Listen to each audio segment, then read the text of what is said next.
आज 26 फरवरी के दिन देख रहे हैं आप कि आखिरी शाही स्नान है महाशिवरात्रि के पावन अवसर पर। लाखों श्रद्धालु डुबकी लगा रहे हैं आस्था की, और इसी बीच हमारे दो दिग्गज चेहरे जो स्टूडेंट्स के लीडर रहे हैं, और साथ ही साथ आप देख रहे हैं तमाम वो बड़े धरने जो राजधानी लखनऊ के इको गार्डन पे हुए, विधानसभा के आसपास सड़कों पर हुए, तो ये दिग्गज चेहरे वहाँ पर लगातार मौजूद रहे।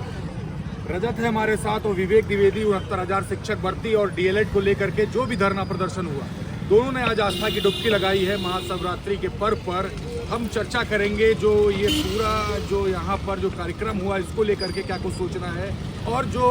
स्टूडेंट्स के लेकर के या अभ्यर्थियों को लेकर के जो प्रदर्शन किए उसको लेकर के क्या कुछ संदेश दे रहे हैं, क्योंकि आज तो ये पर्व जो महाकुंभ का था खत्म ही हो जाएगा, लेकिन जो चर्चा है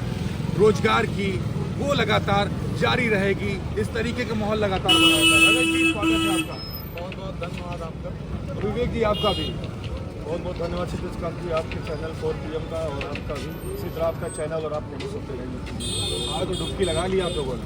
बेशक ये आस्था की भी डुबकी थी और बेरोजगारी की भी। अच्छा, एक सवाल हम करेंगे, दोनों लोग प्रयागराज से ही है? जी, मैं प्रयागराज के दारागंज से हूँ। आप कहाँ से? मैं तो फिलहाल प्रतापगढ़ का हूँ, बाकी इलाहाबाद विश्वविद्यालय के छात्रावास आलेंगाल में रहता हूँ। अच्छा, तो ये जो पूरा अभी जो महाकुंभ आज बीत रहा है, इसको लेकर के क्या रहा, और जो पूरा जो सिनेरियो चला, आपने सत्र भी देखा, सत्र में भी तमाम आवाज़ें बुलंद हुई, क्या कुछ लगा पूरा माहौल? आपने देखा होगा कि जिस तरीके से विपक्षों नेता प्रतिपक्ष द्वारा बेरोजगारी का मुद्दा प्रमुखता के साथ उठाया जाता है, और उसी प्रकार से सदन अभी हाल ही में चला और सदन में तमाम प्रकार के मुद्दे बखूबी उठे हुए, लेकिन जो ज़मीनी मुद्दे थे वो अभी हमको लगता कहीं ना कहीं दबाया गया हुआ। जैसे कि आपने देखा होगा एक चर्चित मुद्दा बना कि गंगा जी का जो जल है वो प्रदूषित हो रहा है, और फिलहाल इस मुद्दे पर आपने देखा कि मीडिया ने भी अपना काफ़ी कर्तव्य का निर्वहन किया, लेकिन हम तो आज खुद ही गए थे, हम तो किनारे नहाए हैं, संगम नहीं नहा पाए, क्योंकि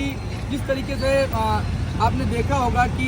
वायरल हुआ, वीडियो भी वायरल हुआ, आप खुद ही देखते हैं कि गंगा जी का नेशनल ट्रिब्यूनल ने सवाल पूछ लिए और मानव मल और मूत्र की मात्रा मिली, इस तरह की बातें हुई। हाँ, बेशक ये चीज़ अगर कोई संस्था अगर ये रिपोर्ट साझा कर रही है तो आम जनता मानेगी, लेकिन आजकल देख रहे हैं मीडिया जो है खड़े होकर के समरसेबुल का पानी, पाइपलाइन से समरसेबुल का पानी गंगा जी में छोड़ा जाता है, और मीडिया के बंधु उसको पी कर बताते हैं गंगा जल पी रहे हैं। अब जो आम जनता वो तो यही देख रही है ना कि वो गंगा जी का पानी है, लेकिन किसी प्रकार से कुछ और मीडिया बंधुओं ने इसका खंडन किया कि नहीं, ये समरसेबुल का पानी गंगा जल में छोड़ा। तो आज आस्था की डुबकी लगाई, क्या कुछ दिल में लेकर के डुबकी लगाई आप? हम तो जम्मू जमानत से आने वाले सनातनी और हिंदू हैं, ये नहीं कि बीजेपी कोई हिंदू हैं, उनके जो प्रोपोगंडा फैलाया गया वो वाले हिंदू नहीं है। हम सब तो हमारे आजा बाबा दादा सब हिंदू हैं, और हम तो हमेशा जब भी कुंभ इलाहाबाद में हर छात्र जो है जब रहता है वो यहाँ, जब भी कुंभ का आयोजन होता है, हर वर्ष जब माघ मेला लगता है वो यहाँ कर आकर स्नान ध्यान करता है, और साथ ही साथ में मंगलवार शनिवार को भी यहाँ पर आता ही है। ये 12 साल बाद अगला महाकुंभ लगेगा, क्या चीज़ें मांगी भगवान से, क्या कुछ दिल में लेकर के डुबकी लगाई? आप एक चीज़ गलत कह रहे हैं, हो सके 144 साल बाद आया है, 144 साल के बाद हो सके अगले साल आएगा, 147 साल बाद, 145 साल बाद भी हो सकता है, और अगले 12 साल बाद आएगा तो उसमें 12 और जोड़ दो। तो फिलहाल हमारा काम है कि आस्था के पर्व में हम सब ने आकर दर्शन किया, और हमने गंगा मैया से साफ यही प्रार्थना किया कि गंगा मैया हमारे माननीय मुख्यमंत्री जी को और शिक्षा मंत्री जी को सद्बुद्धि दें, उनको सद्बुद्धि दें कि जो प्रदेश का लाखों लाख युवा बेरोजगार है उनको रोजगार देने में सक्षम हो सके। अभी तो हम देख रहे हैं कि हमारे शिक्षा मंत्री जी का 6 वर्षों से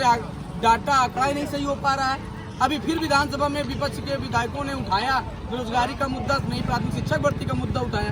तो उन्होंने कहा कि ऐसा है कि हमारा अनुपात समानुपात ठीक है और अभी प्रदेश में कोई भर्ती नहीं कर सकते हैं। जब आपको हम तो यही सवाल कह रहे हैं कि भाई आप प्रदेश में भर्ती नहीं कर सकते हैं, तो ये जो गरीब जो युवा है, जिसके किसान घर का, मजदूर घर का जो छात्र है, जिसके माता पिता जो है कर्ज लेकर अपने बच्चों को डीएलएड बीटीसी बीएड कराते हैं, आप 80-80 हज़ार रुपये सरकारी डीडी, प्राइवेट डीडी, सरकारी डीडी जो लगती है, अगर आपको जब भर्ती नहीं देना तो ऐसे कोर्स संचालन ही ना कराएं। आप सीधा बोलिए कि आत्मनिर्भर बन जाइए, पकौड़ा तलिए। हम तो आज एक मुद्दा और उठाना चाहते हैं इस चैनल के माध्यम से कि छात्र एक तरफ माननीय प्रधानमंत्री मुख्यमंत्री जी कहते हैं आत्मनिर्भर बन जाइए, स्वरोजगार बनाइए, और यहाँ पे जो प्रयागराज के जो छात्र है जब गाड़ी ले लेकर सवारी ढोता है तो ये प्रशासन के लोग चालान काटने लग जाते हैं उसका। आप बताइए, एक तरफ प्रधानमंत्री मुख्यमंत्री जी कहते हैं आत्मनिर्भर बनिए, स्वरोजगार बनिए, जब प्रयागराज के युवा जो है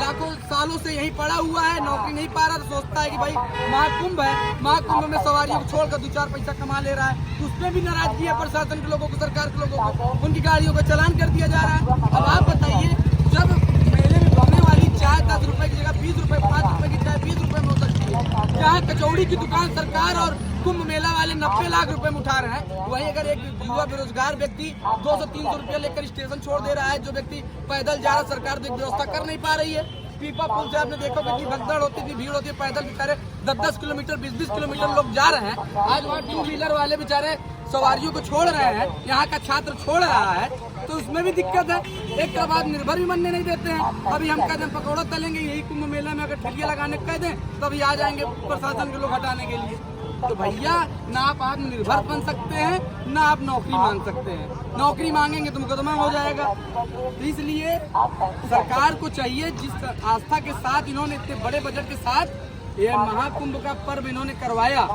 उसी प्रकार इनको रोजगार मेला भी लगवाना चाहिए। जैसे हमारे आस्था का केंद्र ये बना हुआ है, वैसे ही युवाओं के लिए रोजगार मेले का अभियान होना चाहिए। जितने भी कंपनियां, सेक्टर, जितने भी विभाग हैं, हर वर्ष उसका विज्ञापन निकले और